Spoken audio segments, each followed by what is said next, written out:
ओम नमो भगवते वासुदेवाय। वैशाख मास महत्तम अध्याय 19।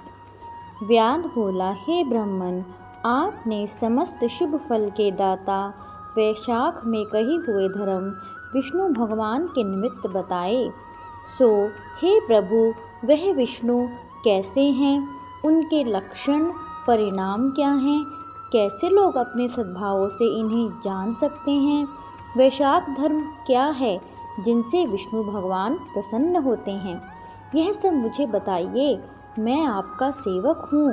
व्याध के इस प्रकार पूछने पर जगत के ईश अनामय नारायण को नमस्कार कर शंख मुनि बोले, हे व्याध सुन, मैं विष्णु के कल्मश रहित रूप का वर्णन करता हूँ। यह रूप ब्रह्मादि से लेकर किसी मुनि के ध्यान में नहीं आता। विष्णु भगवान पूर्ण शक्ति युक्त निर्गुण अनंत सच्चिदानंद रूप हैं। संपूर्ण चराचर विश्व उन्हीं के आश्रय और वश में है। अब मैं तुझे उसी परमात्मा साक्षात ब्रह्म के लक्षण बताता हूँ, जिससे उत्पत्ति, स्थिति, संहार, आवृत्ति, नियम, प्रकाश, बंधन, मोक्ष और वृत्ति होती हैं। इस परमात्मा के जन्मादि तो केवल शास्त्र से जानने योग्य हैं। वेद, स्मृति, पुराण, इतिहास, पंचरात्रि और महाभारत ये विष्णु भगवान के आत्मरूप हैं। इन्हीं के द्वारा विष्णु भगवान जाने जाते हैं, अन्य किसी प्रकार से नहीं जाने जाते। इनके जन्म, कर्म और गुणों को जानकर प्राणी मोक्ष पाते हैं। कर्म से विष्णु भगवान का महात्म्य सातिशय होता है। इसी प्रकार देव, ऋषि, पिता और माता प्रत्येक में शक्ति रूप से विद्यमान रहते हैं।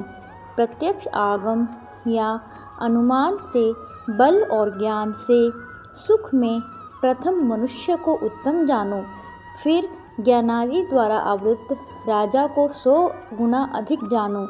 इससे तत्वाभिमानी देवताओं को 100 गुना अधिक जाने। देवताओं से सप्तऋषि बड़े हैं, सप्तऋषियों से अग्नि, अग्नि से सूर्यादि, सूर्य से बृहस्पति, बृहस्पति से वायु, वायु से इंद्र, इंद्र से पार्वती, पार्वती से जगत गुरु महादेव, महादेव से बुद्धि देवी और बुद्धि से भी प्राण बलिष्ठ हैं। प्राण से अधिक कुछ नहीं और यह संपूर्ण जगत प्राणात्मक है। प्राण ही से सब जगत वेष्टित है। नीले मेघ के समान प्रभायुक्त सबका आधारभूत इसे सूत्र कहते हैं। लक्ष्मी के कटाक्ष मात्र से इनकी स्थिति है। तब व्याध बोला, वह लक्ष्मी देवाधिदेव विष्णु भगवान की एकमात्र कृपा पात्र हैं। विष्णु भगवान से अधिक या उनके समान कोई नहीं है। जीव में यह प्राण नाम सूत्र कैसे हुआ? हे ब्राह्मण, मेरे सामने इसका निर्णय कहिए कि परमात्मा प्राण से परे कैसे हैं। शंख मुनि बोले, हे व्याध, जो निर्णय तू पूछता है वह सुन। मैं संपूर्ण जीवों द्वारा प्राणाधिक्य के उद्देश्य से कहता हूँ। प्राचीन काल में नारायण भगवान ने कमल योनि में ब्रह्मादिक देवदादिक रचकर कहा, मैं ब्रह्मा को तुम्हारा राजा बनाऊंगा और जो कोई तुम में सर्वश्रेष्ठ हो उसे तुम युवराज बनाओ, परंतु वह शील, शौर्य और औदार्य आदि गुणों से युक्त हो। भगवान के ऐसे कहने पर सब देवता इंद्र के पास जा परस्पर विवाद करने लगे। कोई सूर्य को सर्वश्रेष्ठ कहता था, कोई इंद्र को, कोई चुपचाप खड़ा रहे। जब वह किसी प्रकार निर्णय नहीं कर पाए तब नारायण के पास गए और नमस्कार करके हाथ जोड़ कहने लगे, हे महाराज, हमने आपस में बहुत विचार किया, परंतु हम में से कोई भी अधिक श्रेष्ठ नहीं दिखाई देता है। अतः हे प्रभु, आप ही इसका निर्णय करके हमारे संशय को दूर करिए। देवताओं के इस प्रश्न को सुनकर भगवान हंसकर कहने लगे कि मेरे विराट रूप शरीर में से जिसके निकलने से शरीर गिर पड़े और फिर उसके प्रवेश होने से खड़ा हो जाए, वही सभी देवताओं में अधिक श्रेष्ठ है और कोई नहीं। यह सुनकर देवताओं ने तथास्तु कहा। तब जयंत नाम का देवता भगवान के पांवों से निकल गया। उसे पंगु कहने लगे। गुह्येंद्रिय में से दक्ष नामक प्रजापति निकल गए, तब उसे शंठ कहने लगे। हाथों से संपूर्ण देवताओं का स्वामी इंद्र निकला, उसे हस्तहीन कहने लगे। नेत्रों से सूर्य निकला, तब उसे काना कहने लगे। नाक से अश्विनी कुमार निकले, उन्हें नासिका रहित कहने लगे। कानों से दिशाएं निकली, तब उन्हें बहरा कहने लगे। जिह्वा से वरुण निकल गया, उसे अरसज्ज कहने लगे। वाणी से वाणीश्वर अग्नि निकला, तब उसे गूंगा कहने लगे। रुद्र मन से निकल गए तो उसे जड़ कहने लगे। इसी तरह सभी देवता शरीर के विभिन्न अंगों से निकलते रहे, परंतु फिर भी शरीर नहीं गिरा। वे सुनते रहे, खाते पीते सूंघते बोलते चलते रहे। फिर प्राण के निकलते ही उसे मृत कहने लगे। तब देवता विस्मित हो कहने लगे, जो कोई हम में से इस गिरी हुई देह के उठाने में समर्थ होगा वही सर्वश्रेष्ठ है और वही युवराज होगा। ऐसी प्रतिज्ञा कर क्रम से जैसे जैसे निकले थे वैसे ही वैसे प्रवेश करने लगे, परंतु देह फिर भी न उठी।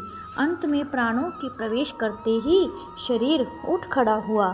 तब देवताओं ने निश्चय किया कि बल, ज्ञान, धैर्य, वैराग्य और जीवन से भी अधिक यह प्राण समस्त देवताओं का अधीश्वर और व्यापक है। अतएव प्राण को ही युवराज बनाया और उसके सम्मानार्थ सामवेद का गान करने लगे। इसीलिए स्थावर और जंगमात्मक यह सृष्टि प्राणात्मक है। अधिक बलवान और सब जीवों का अंतरात्मा भिन्न भिन्न कर्मों का संपादन करने वाला है। बिना प्राणों के संसार में कुछ भी वृद्धि नहीं होती, ना ही कुछ रहता है।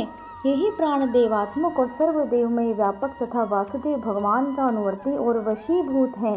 इसी से प्राण को विष्णु भगवान का बड़ा सहायक कहते हैं। विष्णु भगवान का ऐसा महात्म्य और लक्षण जानकर जीव पूर्व जन्म मानव शरीर त्याग कर नारायण के समीप परम धर्म को जाता है। शंख मुनि के ऐसे वाक्य सुन व्याध प्रसन्न हो कहने लगा, हे सर्वेश्वर, प्राण की महिमा जो कहीं भी विदित नहीं है, ना सुनी गई है, आप मुझसे कहिए। तब शंख मुनि बोले, प्राचीन काल में देवाधिदेव अनामय नारायण भगवान का अश्वमेध द्वारा पूजन करने के लिए प्राण गंगा तट पर गया।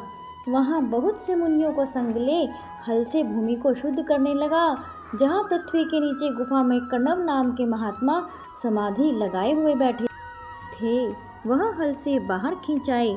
तब प्राण को अपने सामने खड़ा देख क्रोध से शाप देते हुए बोले, तेरी महिमा तीनों लोकों से जाती रहेगी और भूलोक में तुझे कोई नहीं मानेगा। मुनि के ऐसा कहने पर क्रोध कर प्राण बोला, मैं निरपराध हूँ, तूने बिना अपराध मुझे श्राप दिया है। इसलिए हे कण्व, तू गुरुद्रोही हो और तेरी वृत्ति विश्व में निंदित हो। तभी से संसार में और विशेषकर भूलोक में प्राण की महिमा प्रसिद्ध नहीं है और शाप के कारण कण्व गुरु को मार सूर्य का शिष्य हुआ। हे व्याध, जो कुछ तुमने पूछा सो सब मैंने तेरे सामने कहा। अब जो कुछ तुझे पूछना हो वह पूछ, कुछ भी विचार मत कर। ओम नमो भगवते वासुदेवाय। ओम नमो भगवते वासुदेवाय।